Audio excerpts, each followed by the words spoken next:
जोहार, जय मूल निवासी, मैं संकेत और आप देख रहे हैं एमएन टीवी। ईवीएम की विश्वसनीयता पर फिर एक बार गंभीर सवाल खड़े हो गए हैं, लेकिन ब्राह्मणवादी मीडिया से लेकर सोशल मीडिया में भी इसकी कोई चर्चा नहीं हुई। और हम ये हमारी जिम्मेदारी समझते हैं कि जो खबरें या जो जानकारी ब्राह्मण बनिया मीडिया आपसे छुपाने का काम करता है, उसे हम उजागर करने का काम करें। अब खबर की ओर बढ़ते हैं। आम चुनाव में ईवीएम की भूमिका से हम सभी लोग परिचित हैं और उन सवालों से भी परिचित है जो ईवीएम पर आए दिन उठते रहते हैं, जो अब काफी सारे लोग समझ पाए हैं। वो सच्चाई ये है कि चुनाव परिणाम में हेराफेरी करने के लिए किसी निर्वाचन क्षेत्र में 100% ईवीएम में छेड़छाड़ करने की कोई आवश्यकता नहीं होती।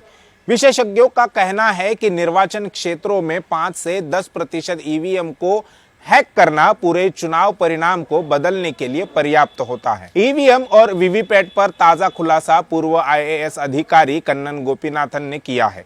कन्नन ने 2019 लोकसभा चुनाव को बेहद नजदीक से देखा था। कन्नन उस चुनाव में चुनाव अधिकारी थे। पद पर रहते हुए उन्होंने ईवीएम से जुड़ी प्रक्रिया पर 2 बार सवाल उठाया था। उनके दावे इसलिए भी महत्वपूर्ण हो जाते हैं क्योंकि उन्होंने इलेक्ट्रिकल इंजीनियरिंग में बीटेक किया है। कन्नन गोपीनाथन ने ईवीएम को लेकर जो खुलासे किए हैं, उनसे चुनाव आयोग के दावों पर सवालिया निशान लग गया है। चुनाव आयोग कहता है कि ईवीएम एक स्टैंड अलोन मशीन है, जिसे किसी भी बाहरी मशीन यानी एक्सटर्नल डिवाइस से जोड़ा नहीं जाता। कन्नन गोपीनाथन ने जो अब जानकारी दी है, उनसे आयोग का यह दावा संदेह के दायरे में आ गया है। कन्नन ने कहा है कि चुनाव आयोग बार बार दावा करता रहता है कि वीवीपैट और ईवीएम के साथ किसी एक्सटर्नल डिवाइस यानी बाहरी मशीन को जोड़ा नहीं जाता, लेकिन कन्नन ने ईवीएम और वीवीपैट बनाने वाली कंपनी बीईएल के मैनुअल के हवाले से बताया है कि वीवीपैट को शुरू करने के लिए बाहरी लैपटॉप या कंप्यूटर की जरूरत होती है। कन्नन ने पूछा है कि अगर वीवीपैट स्टैंड अलोन डिवाइस है तो इसकी कमीशनिंग के लिए लैपटॉप या कंप्यूटर की जरूरत क्यों पड़ती है।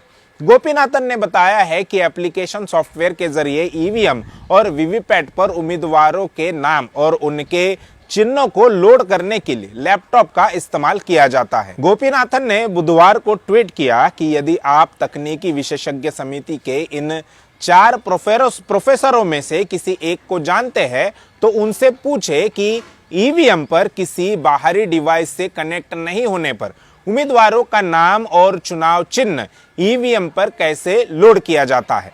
कन्नन का कहना है कि चुनाव आयोग दावा करता है कि ये मशीनें बीईएल या ईसीआईएल द्वारा बनाई जाती है, लेकिन सच्चाई ये है कि बीईएल की ई प्रोक्योरमेंट साइट पर मशीन की पीसीबी समेत कई कंपोनेंट के लिए टेंडर मंगाए गए हैं। कन्नन ने सवाल उठाया है कि अगर उपकरणों का निर्माण बीईएल ईसीआईएल द्वारा किया जाता है तो पीसीबी के लिए टेंडर क्यों आमंत्रित किए गए। कन्नन ने इन सभी सवालों पर चुनाव आयोग से जवाब मांगे हैं। उन्होंने कहा है कि अगर मैं गलत हूं तो मुझे जवाब देने और गलत साबित करने की जिम्मेदारी आपकी है, ताकि मैं भ्रामक जानकारी ना फैला सकूं। और अगर मेरी बात में सच्चाई है तो इसे संज्ञान में ले और सुधार करना भी आपकी जिम्मेदारी है। ईवीएम में घोटाला होता है या नहीं होता, यह अब चर्चा का विषय नहीं रहा है, क्योंकि सबसे पहले देश की सर्वोच्च अदालत ने 8 अक्टूबर 2013 में इस बात को स्वीकार कर लिया कि ईवीएम में मतों का घोटाला किया जा सकता है। और यह स्वीकार करने के बाद ईवीएम के साथ एक अलग से मशीन लगाने के आदेश दिए गए, जिस मशीन को हम voters verification paper audit trail यानी वीवीपैट के नाम से जानते हैं। चुनाव आयोग ईवीएम की निर्दोषिता सुप्रीम कोर्ट में सिद्ध नहीं कर पाई। 2019 के लोकसभा चुनाव से पहले यानी फरवरी 2019 को 23 विपक्षी दलों ने कांग्रेस के नेतृत्व में सुप्रीम कोर्ट में एक याचिका दायर की, जिसमें कहा गया कि वीवीपैट से निकलने वाली पर्चियों का ईवीएम के मतों से 50% का मिलान किया जाए। कांग्रेस ने ऐसी मांग क्यों की, जबकि सुप्रीम कोर्ट के 8 अक्टूबर 2013 के आदेश के अनुसार विवादित स्थिति में रिकाउंटिंग करने की बात कही है। कांग्रेस को चाहिए था कि सुप्रीम कोर्ट के उस आदेश पर अड़ी रहती और विवादित स्थिति में 100% रिकाउंटिंग करवाती, लेकिन शायद उन्होंने ये सोचा होगा कि अगर 100% रिकाउंटिंग होती है तो ईवीएम में किया हुआ मतों का घोटाला पकड़ा जाएगा और उसके साथ ही 2004 और 2009 के चुनाव के घोटाले लोग समझ जाएंगे। इसलिए खुद को बचाने के लिए कांग्रेस ने सुप्रीम कोर्ट के रिकाउंटिंग के मुद्दे को डाइवर्ट कर दिया और उसकी जगह 50% मिलान की बात कही। दूसरी बात यह भी है कि सुप्रीम कोर्ट द्वारा 2013 में निर्णय देने वाले न्यायाधीशों में एक जस्टिस रंजन गोगोई भी थे। आश्चर्य की बात है कि उन्होंने 2013 को दिए हुए अपने ही निर्णय के विरोध में 2019 को निर्णय कैसे दिया। राजनीतिक विशेषज्ञों का मानना है कि कुछ राजनीतिक लाभ और चरित्र हनन की केस से बचने के लिए जस्टिस गोगोई ने ये 2 बड़े फैसले सरकार के हित में दिए, जिसमें से एक फैसला राम मंदिर का तो दूसरा ईवीएम का था। उसमें भी ईवीएम का फैसला सरकार के पक्ष में देने से केंद्र में भाजपा की 2014 के मुकाबले में और ज्यादा मजबूत सरकार बन गई और वही सरकार आज जन विरोधी कानून बनाने में लगी हुई है। सरकार के विरोध में पिछले कई दिनों से किसानों का आंदोलन चल रहा है, लेकिन सरकार किसानों की बातें मानने के लिए बिल्कुल भी तैयार नहीं है। यह ईवीएम से ही आया हुआ अहंकार है। अभी पश्चिम बंगाल विधानसभा के चुनाव होने वाले हैं। उसमें नागरिक संगठनों ने ईवीएम पर सवाल उठाए हैं और कहा है कि पारदर्शी चुनाव के लिए वीवीपैट की 100% गिनती होनी चाहिए।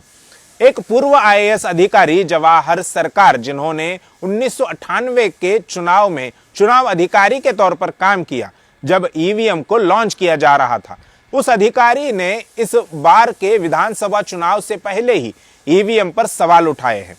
दरअसल सुप्रीम कोर्ट के पूर्व न्यायाधीश जस्टिस बी लोकुर की अध्यक्षता में और आईआईटी के प्रोफेसर संजीवा प्रसाद तथा पूर्व आईएएस अधिकारी जवाहर सरकार की निगरानी में सिटीजन्स कमीशन ऑन इलेक्शन यानी सीसीई बनाया गया था। उन्होंने लोकसभा चुनाव 2019 के बाद लोगों से चुनाव प्रणाली पर अपनी राय मांगी। उसकी रिपोर्ट जनवरी 2021 के अंत में पब्लिश कर दी गई।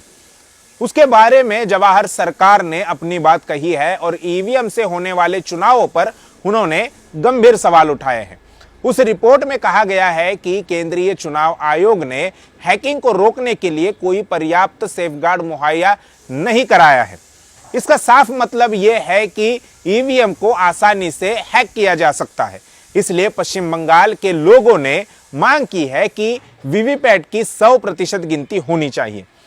ईवीएम पर आपकी क्या सोच है, क्या राय है? क्या चुनाव बैलेट पेपर से होना चाहिए या ईवीएम से होना चाहिए? और अगर ईवीएम से होना चाहिए तो क्या वीवीपैट से निकलने वाली पर्चियों की 100% गिनती होनी चाहिए या नहीं?